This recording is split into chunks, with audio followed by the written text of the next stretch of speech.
Everyone, welcome to Doctors and Coaches podcast. Today's topic is handling peer pressure with Dr. Cindy Sandis.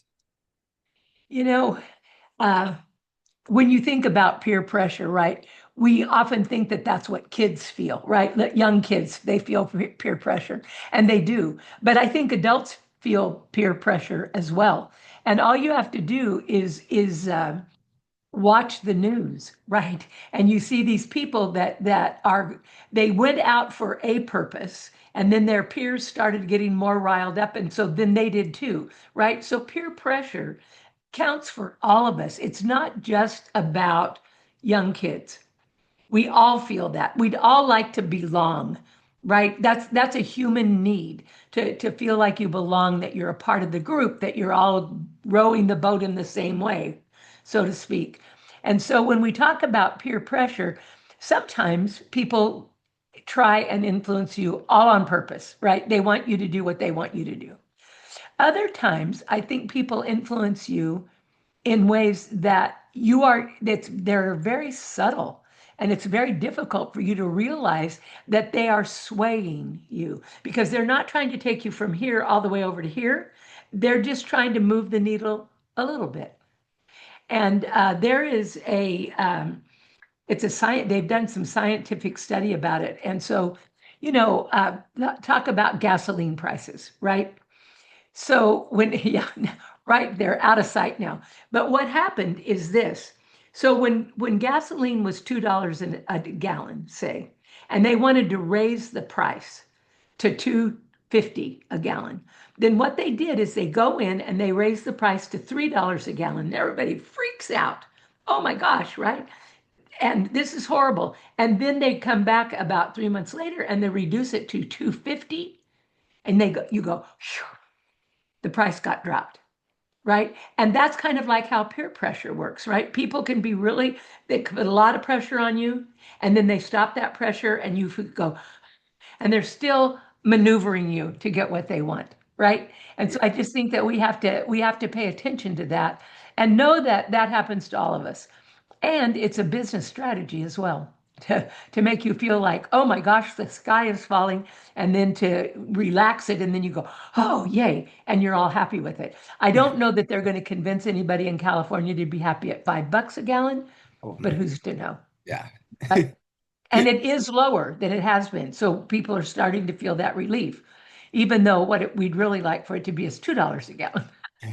But anyway, so peer pressure is real and it's out there, and really trying to help Yeah. people and kids in particular deal with it, I think is really important. So I don't know if you want to chime in on that, but then we'll get to the questions. Oh, definitely. I think you really talked about it pretty well. Yeah. And we've all felt it, haven't we? Yes. And Yes. you feel it when you're young and yes, exactly. And I'm old and I feel it from time. I think, oh, I'll have to do that, right? And you just sense that pressure that it will somehow you'll be more of a part of the team if you do it, Oh. right? So all interesting. So what is our first question? What is our first question? If I could talk, that even be better. The first question is what is peer pressure and why is it a challenge for youth? So first of all, understanding a peer. And a peer is probably, when you're a kid, it's somebody 1 year, one way or the other. So if you're 9, it's somebody 10 or somebody 8, right? I mean, it doesn't fluctuate very much that you consider your peers. And that's because developmentally, you're at about the same spot. But the older you get, your range of peers, right, expands. And what that is that someone who is involved in the same thing that you're involved in, who is doing something that you like to do as well, they're considered your peer. And that peer pressure comes from people in that group of people that you'd like to belong to, wanting you to do something that maybe or maybe not you would like to do. So maybe you've always wanted to play the trumpet, and I'm playing the trumpet, and 3 of our other friends are playing the trumpet, so you come along and play the trumpet. Wonderful. That's great peer pressure, right? We're getting you to do something that would be productive and good. Or peer pressure, which is what we usually talk about it, is more of the negative. So I want you to I want you to not be friends with Susie. So I'm going to influence you to not be friends with Susie. And I'm going to do that either overtly. If you're friends with Susie, you can't be friends with me. That would be very overt. Or I'm going to do it, well, I don't know that I'll be able to come over today, right? I'll do it that way, which is a little softer, but the intent is the same. So, why is it a challenge? Because you want to belong. You want to be considered part of the group. And I don't know anybody who doesn't want that. You want to be considered part of your peer group. And people way outside your peer group you could care less about, right? But your peer group, you want to be a part of. So that's why I think it's hard because I think that, do you remember? Well, no, you're probably too young. There was a movie called Mean Girls. Oh And yeah, in it, what they did is they ostracized girls that were not doing what they wanted them to do, or because they didn't look right, or because they didn't dress right, or, right? And so that those girls influenced other girls in a very negative way. And they did things they might not have ever done without that influence. And so it's hard. It's hard to stand up when you want to be part of the in group, whatever you define the in group as being. I agree with that. It's just desire to like to fit in. Sometimes it can just lead to like making choices that, conflict their values. And Yeah. Yeah, and later you think, why did I do that? Well, mm, because you wanted to fit in, yeah. or sure. Second question is, how can I teach youth to recognize negative peer pressure? I think that for a young person, it's really important for them to be in touch with what they think is important, what they value, what they think is right, how they see themselves. And that we call that agency. And so when you help young people develop agency, they have the ability to say, I can't do that because it goes against who I am, what I believe in, how I think things should be. When you're not very clear on what you believe or what you value, it's really easy to sway you one way or the other because it's like, well, I don't know, maybe that's okay. Well, they say it's okay. It probably, right? You haven't thought it through. So I think that with negative peer pressure, the first thing is to help young people understand what is it you believe in, what is it you value, how do you want people to look at you? What things do you want people to say about you? Do you want people to say that you're a hard worker? Do you want people to say that you take on challenges and you persist? Do you want to say that you people to say that you're kind to other people? Right? If you know what you'd like for other people to say about you, I think it's easier to identify the negative. And I think that another thing to be aware of is if I say to you, hey, I'd really like to go to the movie tonight. Okay. And you say, oh, I can't go tonight. And then I try and twist it to make you feel bad. Well, I don't know why I go to the movie with you every time you want to. I don't know why you can't just do it this one time. Nothing's more important, right? I try and do that. I'm trying to manipulate you into getting to doing what I want. Whereas if I'm trying to motivate you, I might say, I'd like to go to the movie tonight. And you might say, well, I don't want to. If I were trying to motivate, I could say, oh, it's a really good movie. Did you hear about blah, blah movie? Would that be something you'd want to attend? And if you say no, I'm going to let it go. But when people try and manipulate you, they will try and make you feel less than or bad about not doing what they want to do. And when that happens, you need to be hyper alert because where this is headed is not probably going to be good for you. Otherwise, they wouldn't have to be doing that, right? You'd go, oh yeah, that's really cool. I want to do it. And it can be about something as simple as a movie, or it can be about let's go bully George, right? It can be along any gamut, but trying to get you to do as they want you to do. I like that. That's so like use like real life examples, basically. Yeah, Yeah. it is. And people do it all the time.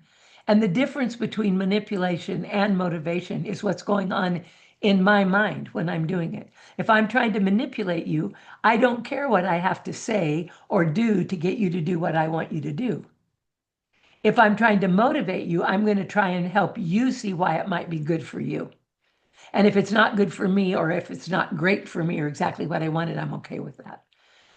So I think we have to be aware of that. And all of us manipulate from time to time, and all of us motivate. But you better know which one you're doing. That's right. Yep. Be aware. Mhm. Next question is, what strategies help youth resist harmful peer influences? So I want to talk a little bit about agency. Agency is a word that we use, but it's more newly used in the field of expanded learning and working with kids. Agency is the ability of a person to understand that the choices they make will influence their lives. And that if they make certain choices, the influence will be very positive. If they make other choices, it could be neutral. If they make other choices, it could be bad. And what they learn to do is do things that will either be neutral or to their benefit. And when agency comes into play, when you realize that it's not out there, this bad thing that didn't go my way isn't because it's your fault, it's because of the choice I made. And I think that that's one of the key things that we have to really work with kids on to help them understand behavior is a choice. Yes, if somebody calls you a name, you want to hit them, but you're going to either choose to do that or not do that. Because it's not that they did what they did and that's on them, but what how you respond to that rather than react to it. A reaction is pow, right? A response is right? I'm going to take a breath and I'm going to remember who I am and what I value and what I hold dear. And I'm going to respond as that person, not as the person who got flummoxed. And so I think that's the part of the way to do that. And then I think that I think that kids need to realize that you might think you're the most independent person on the planet, but who you hang out with has a huge amount of influence on you. So if you want to resist negative, don't hang with negative people. Hang with positive people because the negative people will wear off on you. They'll just wear you down. And so I think that those are two things that I would suggest about resisting. Realize who you are. Realize that you can make choices and you can make good choices for yourself and achieve great outcomes. And then just not get tied up in what somebody else wants you to do because they're not always right. I agree with that. Those are really good strategies. Um, Yeah. always, you can also, rely on trusted friends that, share the same values as you. Yep. And those are the people you ought to be hanging out with, Yes. right? Not hanging out over here because you think that makes you in the cool group, but hanging out with people who have your values. I think that's wonderful, and I think that's well said. I like that. Next question is, how can I use role playing to teach youth how to handle peer pressure? Well, I think that so I always think of things when you're learning it, there's the theory behind it, and then there's the art of doing it, Mhm. right? So you can know a whole bunch of stuff and you can still do dumb stuff, right? You can still make poor choices. So I think what you give kids the chance to do in role play is you talk about the theory. You talk about the importance of knowing who you are, what you value, how you're going to stand firm, right? All of that. And that's the theory. And that's great as a theory. Now, how will you resist it? Let's role play. Let's talk about, right? And actually let them go through and then do timeouts. Okay, let's talk about what just happened, right?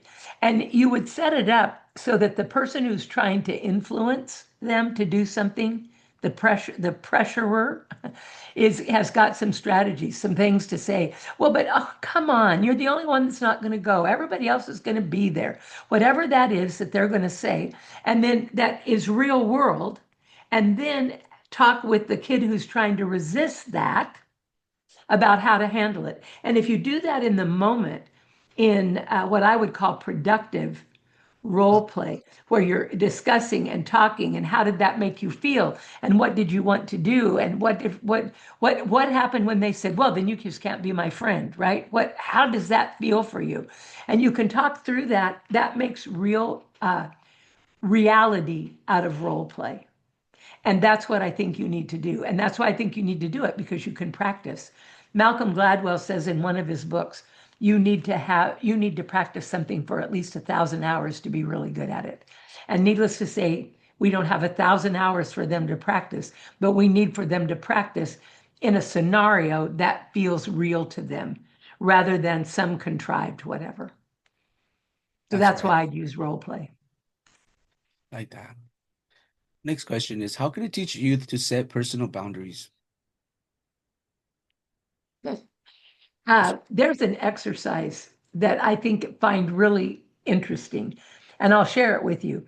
And if I've shared it before, I'll just share it again because it makes sense to me. Everybody has a sense of personal space, right? I'm okay if you're at arm's length from me. I'm okay if you get closer to me. I'm okay if you touch me. I'm okay if you stand 6 feet away and tell me. You know, right? I mean, I have my own personal space orbit around me.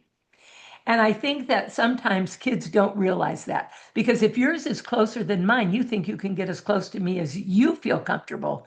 And I might be uncomfortable, 2 feet before you got there. So what this is how the exercise goes. You get two lines of people, right? Two lines, and each line is one person is facing one person. So you might have a line of 10 and a line of 10. And you spread them out, you talk to, and you let them be at least 20 feet apart. And then what you do is you say, okay, who's your partner? Who is it that you're partnering with? So they identify, so they know exactly who their partner is. And then you say to one line or the other, it doesn't matter. You're going to walk toward the other line. And when that person sticks their hand out, you stop. No matter where it is, you stop. Because what they've said to you is stop. When you get across the line, and it works when both sides do it, but when the first side gets along, you have this zigzag, and you can start to understand about personal space. Because why did I keep you back so far? Because that's where I'm comfortable with. And then other people will say, well, I like them to be close. I'm a huggy person. Okay, that's different than a non-huggy person. And so what we do in that environment is to help them realize where their own personal space is. Because one of the things that can happen when somebody is trying to pressure you is that they get into your space, and then you get uncomfortable and you'll say, okay, okay, okay, just to get them out of your space. So it's really important to learn. And there's no rhyme nor reason to why people let you closer or not. You can theorize all you want. But the fact is, some people, and for me, I have a very extended space that I don't like people to get into, right? I don't like it. Now, I'm okay if I know that you're coming into it and there might be a reason. But for you to just randomly show up in my space, that's not going to fly. I will back off, right? Because I don't want to be in that spot. And yet other people are totally close, and I'm thinking, you want me to come? I would be in your face if I got that close. So we just have to know that people are different, and that's okay. But you need to know where your personal space is so that you can do that. And so when you know that, you would be able to identify you are within my boundaries, right? And I need you to be away. That's if it's a physical piece. Sometimes we have emotional boundaries too. And I think what happens is that I'm uncomfortable talking to you about my mother, okay? And you start to ask me about her. And what I decide is, well, I'll just tell you a little bit and then you'll go away and leave me alone. But then that leads to the next question and the next question and the next question, right? And so if you're uncomfortable talking about a topic, if you want to say to yourself, I don't want to talk about that, then don't talk about it at all. Don't allow them in and then go stop. Say, that's really not a topic I want to talk about. And you have every right to say, I'm not talking about that. I'm not ready to talk about it now. I may never be ready, but I'm for sure not ready to talk about it now. So I think that's a way of setting a boundary. So there's a physical boundary, knowing where your physical space is, and then there's knowing what you're willing to talk about and what you're not willing to talk about, and then just not doing it. Even though they go, oh, come on, you can tell me, I'm your best friend, blah, blah, blah, blah, blah. No, I don't feel comfortable telling you. Maybe you've had a bad experience in the past, who knows? But you have the right to say, I don't feel comfortable telling you that. Oh, yes. Yep. So that's what I kind of say about personal, that space, that connection, that boundary, right? I keep jumping the screen back and forth. I'll try and do it again. Maybe I'll do that and I'll do it again. Anyway, that's what I think. Nice. Next question is, what role does self-confidence play in resisting peer pressure? So, first of all, I would say be sure that you are feeling self confidence. A lot of times people mistake arrogance or cockiness as self confidence. And I don't think it has to be that way. Self confidence to me is, is knowing who you are, knowing what you stand for, being willing to go as far as that allows you to go, and then stopping because that would violate who you are as a person. And that you're okay with that. And if people like you because of it, great. If they don't like you because of it, that's okay too. That to me is confidence in yourself, that you believe that you are making a decision that may not be right for the world, but it's right for you. It's where you stand, it's where you're comfortable, and this is who I am. And if you can stand in that kind of confidence, I believe that you truly are self-confident. But if you feel like that you have to say something snide or make fun of or whatever, all you're trying to do is fit in. Self-confidence doesn't come from putting other people down. Self-confidence comes because you've done something good yourself, not because somebody you can make somebody else look bad. It just doesn't work that way. Oh, no, definitely. Next question is, how can I promote positive peer influence in youth groups? Yeah, we'd like for that to be intrinsic, wouldn't we? That kids will just try and influence in positive ways because they influence in positive ways. I think sometimes you have to incentivize that, but I think you can also give them a protocol. Okay. And in a protocol, they can be thinking about the caption in their head, what's going off. Number one, the first thing you think of, what's being asked of me? What's somebody asking me to do? Step two, is this in my best interest? Right? Is this going to make me feel good? Three, would I be willing to involve others in this because I feel that good about it? If you get a no to any of those, don't do it. Right? Because what you're looking for is something that you can feel good about, that you can be proud of. I'm so glad I took that step. I'm so glad I paid attention to that. I'm so glad I opened my mind and my heart to that. Right? That's where you want to be. And so then you talk about when you have those great feelings of I'm proud, I'm capable, I'm able, I'm going to be able to give back, whatever that is, then you know that what you're promoting is positive. And if it's not, what's going on inside of you isn't one of those things, then you need to stop promoting. because you're promoting for personal reasons that have nothing to do with the overall good of everybody. And I think too, you need to ask yourself, I think this is going to be great for me, but I don't know that it'll be great for everybody. So I'll put it out there. We'll have a conversation about it. But if they don't want to go along, I'm going to let it be, right? They don't have to, I'm not going to try and coerce them into thinking that my way is right. And I think that that's all about how you make positive peer influence. And then if you're the adult, when you see somebody exhibiting positive peer influence, you need to reward them. You need to call them out. You need everybody to give them a clap. You need to say, wow, it was so great that so and so was doing blah, blah, blah, whatever they were literally doing. So that other kids say, oh, I didn't know that that was being a positive influence. Now I see that it is because they got called out that way. So that's kind of what I'd say on that. I like that. Definitely, like I like the part, recognizing the students so you can influence them to do good. Mhm. Because they'll give you more of that. If you reward it, they'll give you more of it. That's for sure. Definitely. Because they all want to fit in too, right? Fitting Yes, in and being part of the group matters to everybody. definitely. The next question is, how can I involve families in addressing peer pressure?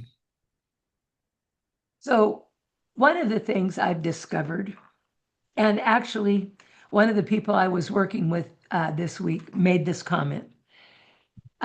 She said she was talking about behavior guidance, but she said, well, when I work with the little ones, I go over all my expectations, we talk about them, right? And then we go to work. But she said, I just think that older kids just ought to know. And so I shouldn't have to go over it with them. So I don't. And then I get upset because they don't do what I'd like for them to do. And so you may wonder how this has come into family, but it is.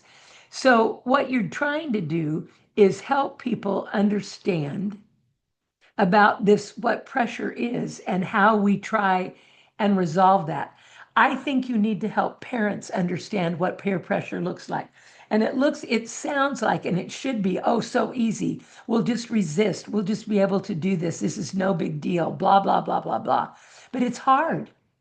And so I think with families, we can talk about peer pressure and we can talk about sometimes it's not just your peer, it's a superior. It could be your program leader. It could be your parent. It could be an older youth, right? If you're 12 and they're 18, that's going to go a long ways to influence you, right? And so I think that we have to engage families in helping them help the kids speak kindly and respectfully to them, but to be able to allow them to speak their truth. Because if I'm your mother and I never allow you to speak your truth to me, that's a problem. Because I've told you that truth speaking is not okay, right? And so I think that we have to talk with parents about that. And rather than trying to influence them, if you really need them to make their bed, instead of trying to pressure them into doing it, simply tell them they need to make their bed and they need to do it now. That would be much more direct rather than trying to influence and guide them and maneuver them and manipulate them so that they make the bed. If that's what you need, tell them that's what you need. But otherwise, know that as a parent, you hold lots of sway with your kids. They want you to be happy with them, right? Even if they act like they don't care, even if they're going, "Rah, rah, rah, rah, rah," they do care. And so I think we need to understand that. And you can bring families in. You could have a peer pressure seminar and have the kids talk about how they feel when they're under peer pressure and let the parents listen. I watched this great video the other day and it was little kids.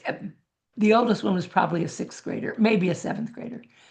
And they asked him first, what are the things you most often hear? Pick up your toys, stand up straight, get your homework done, right? All of those kinds of directive things we say. And then they said, well, what are some good things that have been said to you? I'm glad that you're my child, right? I'm proud of how you did blah, blah, blah. So we can help parents to understand, and kids can talk about maybe like in an open panel, how do you feel? How do you feel when you feel pressured? Who are some of the people that pressure you? How would you rather that they interact with you, right? You could have that as a discussion, and families could be looking on and they could hear from their child in a very positive way. And I think that that's helpful. And they would also be hearing from other people's children. So it's not just my kid who's like this. Kids are like this. This is what they all think. So that's what I'd say. Definitely, host family nights Yeah. and have that like a seminar. That would be Yeah. nice. And I think parents certainly want kids to do what they need them to do, right? I mean, we all do. But there is a difference between telling and trying to influence and manipulate you. And we don't need to do that part. Straightforward. There you go. Next question is, how can I teach youth to identify and avoid risky situations? I think that goes, I don't think there's any just set way to realize that. But I usually think we get a twinge when something doesn't feel right. When you go into a room, into a space, you can kind of go, whoa, I need to be out of here. If you'll trust your gut will tell you that's a reaction. I feel really good here. I feel uncomfortable here. I feel threatened here. I feel frightened here. I feel relaxed here. What happens when you go into that space? And you could do all kinds of simulations of those spaces, right? Have one or two children go out and then have everybody sit there like this and with a pouty face and like they're angry, and then ask them when they come back in. So they left and everything's cool, right? They come back and everybody's like this. How does that feel to you? What did you recognize? Where did you feel it at? Oh, well, I felt it in my stomach, right? I just felt it right away. So I think that it's important to give kids opportunities to identify what they're feeling and give them vocabulary to talk about what they're feeling. I think we let them talk about being happy, sad, or angry, right? I'm mad. Well, there's a lot of emotions between, right, indifference and enraged. Angry is just one of them. So where are you? So I think that that's a way to have them experience it, develop their vocabulary so they can identify what's going on in them, and then really help them pinpoint, where am I feeling this? Where? Well, I'm feeling it in my chest because it's tighter. I feel it, my hands are clenching. Okay, those are signs that you're probably not where you need to be. That's right. I like So, in other words, get out of Dodge. that. Yes. Next question is, what activities build resilience against peer pressure? I think that it's helping kids walk through it, right? And practice, because standing up is the art. Understanding the theory is one thing, but to really be able to stand your ground and say no and not be angry and not give 20 million words, just simply say no. And they have this great ad on TV now, and I don't even know what it's about, nor does it matter. But this woman is going to be with her friends, and she gets up and she sings karaoke, and her friends are clapping for her. And then she does something else and they're clapping for her. And then they're walking by a tattoo parlor and she goes, no, I'm not doing that. Okay, not that tattoos are bad or good, but for her, she's not doing that tonight, right? I'm not doing that now. And so you can see how you can be all kinds of levels and interacting with your friends, to being positive, being goofy, having fun, and no, I'm not going to do that. And so I think that we can help kids build resilience by letting them practice saying no. No, I'm not. No, I don't feel comfortable doing that. And but so many times kids do what they feel totally uncomfortable doing. And sometimes it works out okay, and other times it just doesn't. right? What am I comfortable doing? And yet by the same token, I say that, but you don't want them to always stop short, right? Of where they could go. You want them to experience more and more and more, but they have to know where they're comfortable. This is the end of my boundary. I have to stop here. And then next time, let's see if I can push the boundary out a tenth of an inch, right? So that I can get more comfortable. But I think that that's how you build resilience. You build resilience by being resilient. You build resilience by saying no, by sticking to your guns, by practicing, practicing, practicing, so that when you get into a real situation, you can remember that you could say no. Yes, definitely. You know, I was just thinking, you can also do like team building games with them, reflection journals, and mindfulness or breathing exercises too. Yeah, Those can be like some great activities. absolutely. And helpful to recenter yourself, right? Hmm. Which is really what you're trying to do is to be able to go, whew, I'm here right now. Yeah, Hmm. for sure. Next question is, how can I address cultural differences and experiences with peer pressure? I think that you have to be really, really aware that cultural differences exist. I think you have to start there because we'd like to say, oh, well, no, that's no such thing, blah, blah, blah. Then I think that you need to talk with people in different cultures and say, okay, how do you see this? How would you handle this? What would be acceptable for you? What would not be acceptable? And you can talk to kids themselves if they're old enough, but you can also talk with their peers or their parents, right? And talk with them about that. I know when I was a principal, there was a large Sikh community and a Sikh church or temple, which I don't remember which they called it, but right across the street from my school. And I learned so much by talking to the priests of them, the ones who were head in charge, right? And I asked them everything from about their names to about what they could and couldn't eat, how they were to treat people that were older than them. I mean, we just talked about a lot of things, and it happened over time. But what we realized after doing that is how to make a culturally friendly solution, right? Rather than assuming we knew because we didn't know. And I had a friend recently who told me that she's had worked with TKers, right? And they were working on the colors, say, and I don't remember if it was colors or alphabet, but it doesn't matter. They were working on colors, and they would talk about the color blue, and the blue is the color of the sky, and the blue is the color of water, and blue is what Johnny's shirt is, blah blah blah. They would talk all about this color, and everybody was interactive and responsive. Then she said what she would do is she would say to them, "Tell me something that's blue." Silence, crickets. Nobody said a word.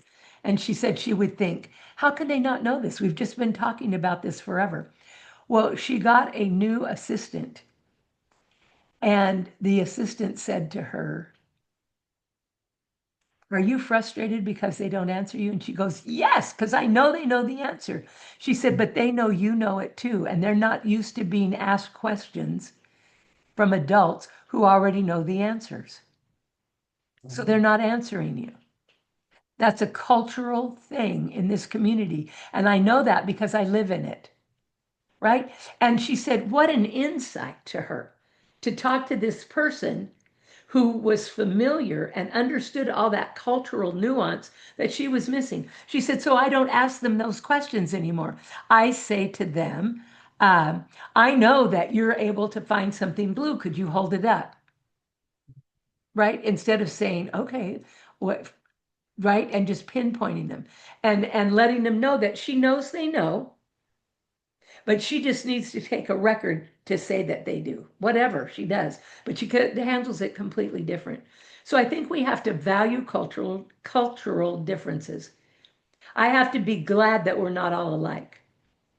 And if I'm glad that we're not all alike and I value you, and I value that you're not like me, then I can start to help kids understand true cultural differences. And cultural differences go much further than food choices. But sometimes we limit it to that. We'll look at cultural food. Well, let's look at cultural values. Let's look at cultural heritage. Let's look at all of that. So I think that's what I would do with that. Definitely. It's definitely a culture. You have to like, see what each how traditions, the values from family, like the norms and influences, just so you can get a feel Yes. of the like, Yeah. And for some kids to look you directly in the eye would be disrespectful culturally. And yet for Western culture, it's like, look at me, right? And they're going, I can't do that, yeah, right? Or I'm not supposed to say no. Okay, well, how could you disagree without being disagreeable, right? there I you think go. those are all things that come kind of play in there to that. Definitely. So I Yep. think I have time for one more question or two more questions. Okay, cool. Yeah. So next question is, how can you teach youth to communicate assertively under pressure? I think first you have to teach them how to communicate assertively, not under pressure, right? Because assertiveness does not sound like I'm the only one with the answer. You need to be quiet and go away. Assertive means being able to say, this is what I believe, and I have to stick to that. That's being assertive. Being loud is this is what you can't tell me, right? That's not what we're talking about. We're talking about sticking to your guns, saying this is who I am, this is what I believe, and I'm sticking to it. That's being assertive. I think that it's important to teach kids that when you are assertive, there is no need to try and make somebody else look less than.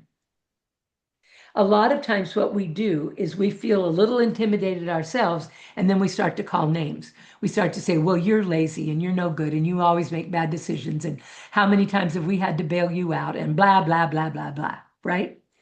That's not being assertive. That's being mean. Assertive is saying, I can't join with you in this effort. I can't do this with you. It goes against who I am. That's assertive. Assertive doesn't have to be name calling. And I know that currently the people in Washington are being very confrontive and combative with one another. And they may be calling it assertive. I don't, because they're not speaking their truth. They're calling somebody else names, right? Assertive doesn't mean you call names. It doesn't mean that you badmouth the other person. It means that you stand your ground for what you believe in I and who agree. you are. Yes, definitely. No, you can also like teach the I statement techniques. Yep. When I notice, I feel, right? Yeah, there you go. And own your own stuff. Absolutely. And I think that that's part of it, right? And assertive is being able to say in a kind and diplomatic way, this is what I think, this is what I believe, this is how I see it playing out. You don't have to be rude to do that. And if you're upset by some decision, just you can wait till you've got yourself collected and you realize it wasn't personal, right? It's a situation and you're in it, and so you've got to figure out how to extricate yourself from there without losing who you are. I agree with that. He's much easier said in theory than done in practice. There That's you why go. we give kids lots of chance to practice, Yes. for sure. So I Okay. think that wraps us up. Do you? Yes, it does. Okay. So I will say goodbye to everybody and then I'll let you take it away. Yes, so I'd like to say thank you for watching one of our another podcast. Like our YouTube channel.